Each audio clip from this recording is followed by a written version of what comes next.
Dzień dobry, ja spróbuję tak już króciutko. Je vais essayer de parler bref à la fin et de faire le point sur la conférence et de compléter ce que vous avez déjà signalé. On a déjà parlé des mesures théoriques, du matériel acheté. Enfin, nous pouvons vous montrer des résultats partiels de nos mesures chez les riverains. Je vais passer outre les premiers slides. 3 outils novateurs utilisés pour les mesures individuelles chez les habitants. Après, je vais vous présenter la spécificité de ces mesures, des résultats des particuliers et des résultats dans les écoles. Concernant les outils novateurs que nous utilisons, c'est l'analyseur de spectre accessible dans le service régional de la protection de l'environnement, la carte également de risque et les mesures de champ électromagnétique mobile, communément appelées dosimètres, et cela provient du fabricant français. Et les appareils ont été achetés en France et pour l'instant, ils font leurs preuves. Ces dispositifs de mesure mobile sont dotés de la localisation GPS. Voici cet analyseur dont j'ai déjà parlé et la carte de station de base disponible à tous les habitants sur le site de la ville. Voici à côté, vous voyez que l'on peut vérifier les azimuts et les puissances. Ici, vous ne les voyez pas.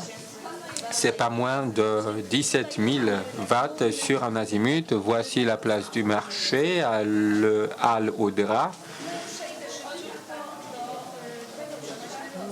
Maintenant, le dispositif individuel mobile que nous avons choisi, le modèle 200. Cela signifie qu'il vérifie, identifie et mesure sur une vingtaine de fréquences sélectionnées.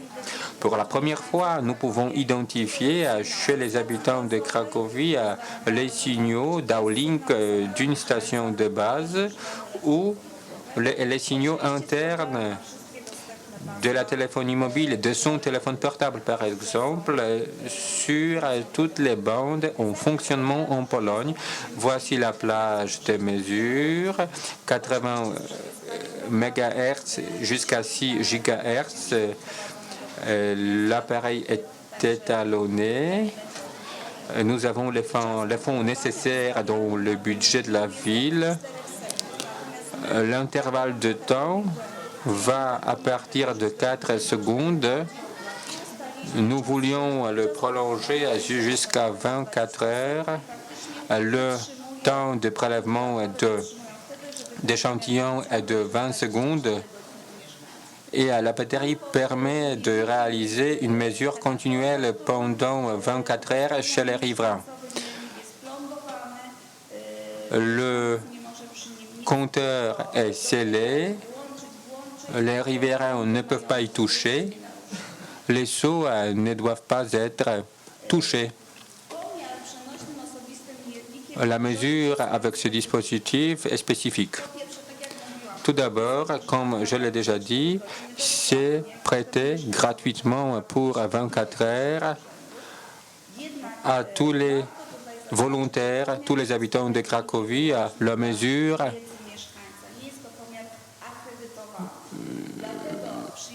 fournit des résultats qui ne sont pas agréés. Ça, c'est uniquement pour l'information du riverain. Si celui-ci revient avec un résultat dépassant de 50% de la norme polonaise, soit 7 volts, il faut contacter l'inspection de l'environnement, de la protection de l'environnement régional. Il faut intégrer l'inspection dans les mesures. Si cela dépasse, c'est l'inspection régionale qui entre en jeu.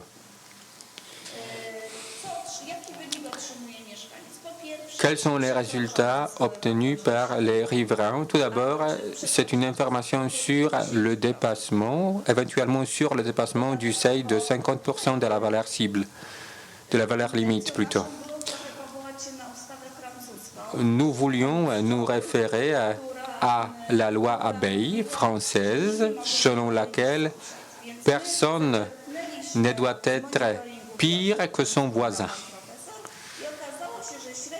La moyenne pour Cracovie en 2016 était de 0,3 volts par mètre.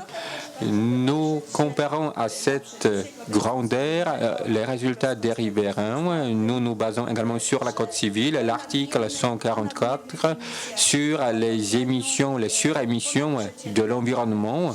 Au-delà de la moyenne, 0,3 c'est la moyenne chez nous. Si c'est plus élevé chez quelqu'un, il peut porter plainte civile.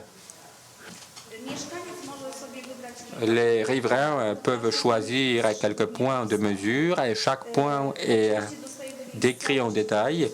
Les résultats couvrent l'ensemble de l'intervalle de 24 heures avec la précision sur les endroits les plus intenses et les plus faibles.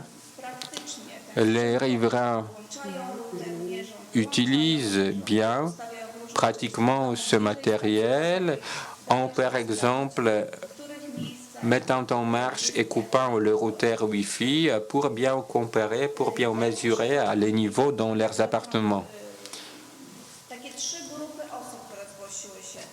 Nous avons 3 groupes de personnes intéressées.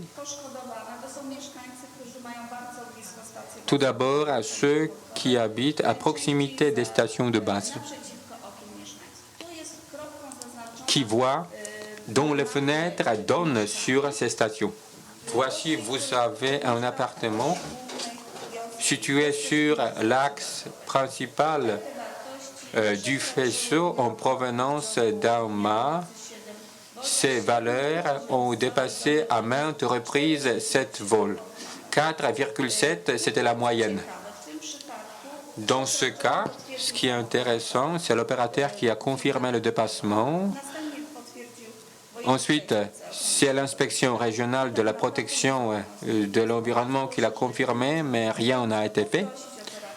La seule chose qu'on pouvait faire, c'était de solliciter l'opérateur la diminution de la puissance.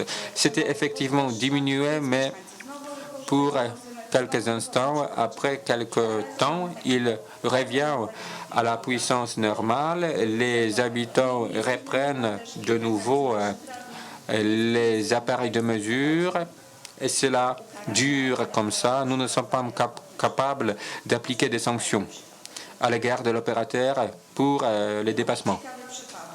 Un autre cas intéressant, cela dépend des personnes intéressées. Un couple marié a emprunté le dispositif.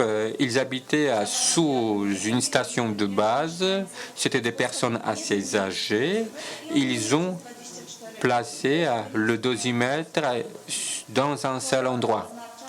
Les couleurs traduisent la source du signal. Ici, c'est peu visible.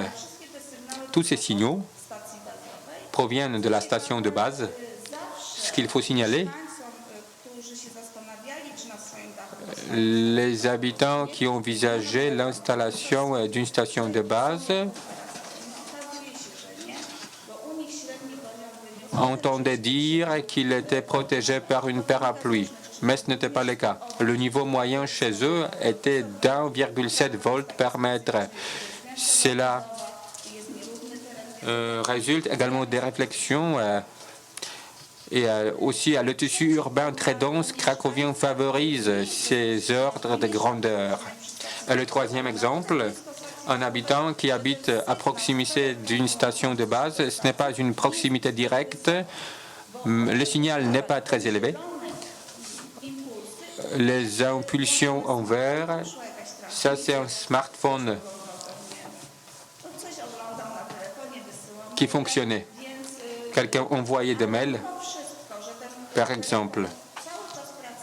Malgré le fonctionnement de cet appareil, la station de base étant assez éloignée, mais pas trop éloignée, ce niveau n'était pas très élevé. 0,184 volts par mètre chez l'habitant.